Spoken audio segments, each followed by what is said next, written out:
Demak, quyidagi masalani yechimini o'rganishni boshlaymiz. Xo'p, masalada nima deyilgan? Ishqalanish va og'irligi e'tiborga olinmaydigan blok rasmda ko'rsatilgandek tizimda muvozanatda deyapti. Shunga ko'ra, F kuchining kattaligi necha P ga teng? Sinus 30 gradusda 1 taqsim 2 ga teng deyapti. Demak, rasmga e'tibor beradigan bo'lsak, bitta ko'char blok tasvirlangan. Ko'char blokka P og'irlikdagi yuk mahkamlangan blok, demak, vaznsiz ekan. Ishqalanish yo'q deyapti va ikkita ip yordamida va F kuch bilan muvozanatlangan deyapti.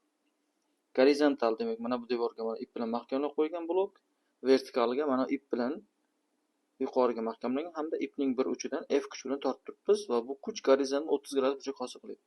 Tizim muvozanatda deyapti. Xo'p, bu qanday ishlanadi? Dastavval biz vertikal Y o'qini o'tkazib olamiz. O'zimiz uchun vertikal Y o'qini o'tkazib olamiz. Vertikaliga Y o'qi, gorizontalga X o'qini o'tkazib olamiz. Gorizontalga X o'q. Xo'p, mana bu ip bitta ip bo'lgani uchun butun hamma joyda taranglik kuchi bir xil bo'ladi. F kuchi bilan tortyapmizmi? Ipda F taranglik kuchi hosil bo'ladi va bu taranglashgan F mana bu yerdan yuqoriga tortadi. Bitta ip bo'lgani uchun hamma joyda taranglik kuchi bir xil va mana bu yerda yuqoriga yo'nalgan F kuch mavjud hozir. Mana shu F butun ipda bir xil taranglik hosil qiladi va F ga teng bo'ladi. Demak, F yuqoriga yo'nalgan kuch ta'sir qiladi. Endi mana bu F kuchining o'zini ikkiga ajratamiz. Ya'ni gorizontal tashkil etuvchiga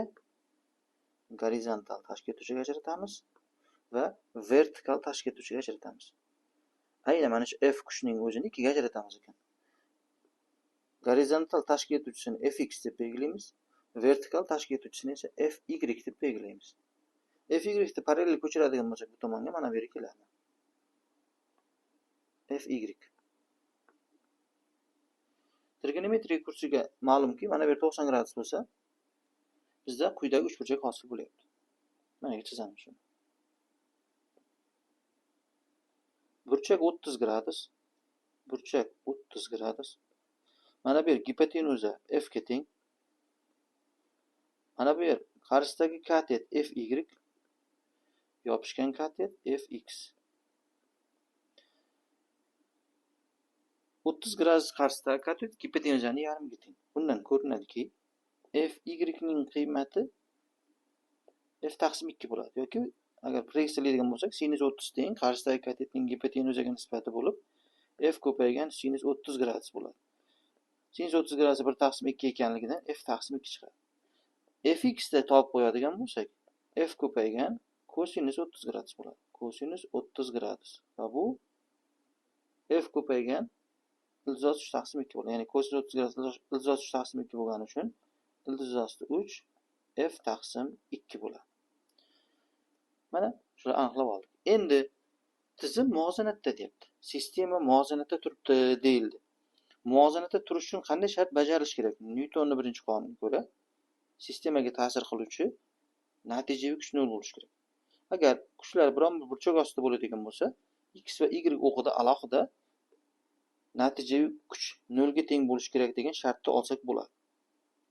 Demak, Nyutonning birinchi qonuniga ko'ra tizim mana tinch turish uchun, muvozanatda turish uchun nima bo'lishi kerak ekan? Natijaviy kuch 0 ga teng bo'lishi kerak. Natijaviy kuch 0 ga teng bo'lishi kerak. Mana bu shart bajarilsa, sistema muvozanatda turadi. Endi yana qanaqa kuchlar bor bu yerda? Tizimda qarang. Yana qanaqa kuchlar bor deydigan bo'lsak, bu yerda pastga yo'nalgan, mana pastga yo'nalgan, pastdan aloqa, mana shu umumiy pastga yo'nalgan, mana yukning og'irligi bor. Yukning og'irligi P pastga yo'nalgan ko'rib turibsiz. Agar blokning og'irligi bo'lsa, u ham hisobga olinadi. Hozir blokda og'irlik yo'q. Va mana bu ipda taranglik kuchi bor, chap tomonga yo'nalgan mana. Chap tomonga yo'nalgan T taranglik kuchi bor. Masalan, boshqa masalada buni ham so'rab qolish mumkin. Buni ham topib ketamiz balki. Xo'p, endi Nyutonning birinchi qonuniga ko'ra tizim muvozanatda bo'lishi uchun, ya'ni natijaviy kuch 0 bo'lishi uchun x o'qida natijaviy kuch 0 bo'lishi kerak. Va shu bilan birgalikda y o'qda natijaviy kuch 0 bo'lishi kerak. O'shanda sistema muvozanatda turadi. y o'qda natija yo'q 0 ga teng bo'lishi kerak.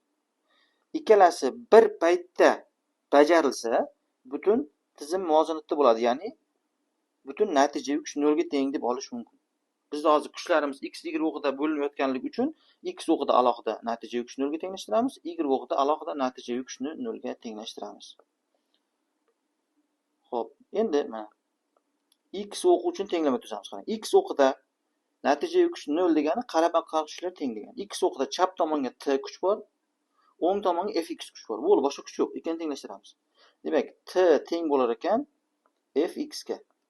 O'z-o'zidan fx nimaga teng edi? Ildiz osti 3 f taqsim 2 ga teng. Y o'qida qanaqa kuchlar bor? Tepaga f bor, fy bor. Ularga qarama-qarshi pastga p bor. Tenglashtiramiz. Demak, tepaga qarab f bor, qo'shilgan fy bor. F qo'shilgan fy. Ularga qarama-qarshi bo'lib turibdi p. Bu ham teng. F ni fy ga qo'shadigan bo'lsak, fy nimaga teng dedik biz? F taqsim 2 dedik. Demak, 3f taqsim 2 teng p bo'lib qolar ekan. 3f taqsim p. Ildiz 3 taqsim 2f. Bu ham teng bo'ladi. Bu yerdan f ni topadigan bo'lsak, nima chiqar ekan? 2p taqsim 3 bo'lar ekan. Bizda mana shu narsa so'ralgan. F necha p ga teng deyilgan? 2 taqsim 3 p ga teng bo'lar ekan. Bizda b javob bo'lar ekan. Bundan ham tepadan ham topib qo'yadigan bo'lsak, t teng t ni topadigan bo'lsak, ildiz 3 taqsim 2 ko'paygan f edi. F o'rniga 2 taqsim 3 p qo'yamiz. Mana qisqarib ketadi. Bu ildiz 3 taqsim 3 p yoki p taqsim ildiz 3 bo'lar ekan. Demak, bu p taqsim ildiz 3 ga teng bo'lar ekan agar uni so'ralsa. Bizdan hozir demak faqat f so'ralgan. F 2p taqsim 3 ga teng. Agar qo'shimcha mana t ni ham topishni o'rgatib ketdik, balki buni ham so'rab qolishi mumkin. Demak, javob ildiz osti p taqsim ildiz osti 3 bu gorizontal teng taranglik kuchini berar ekan bizga mana bu. 2p taqsim 3 esa biz ushlab turgan f kuchiga teng bo'lar ekan. Shu bilan yakunlaymiz.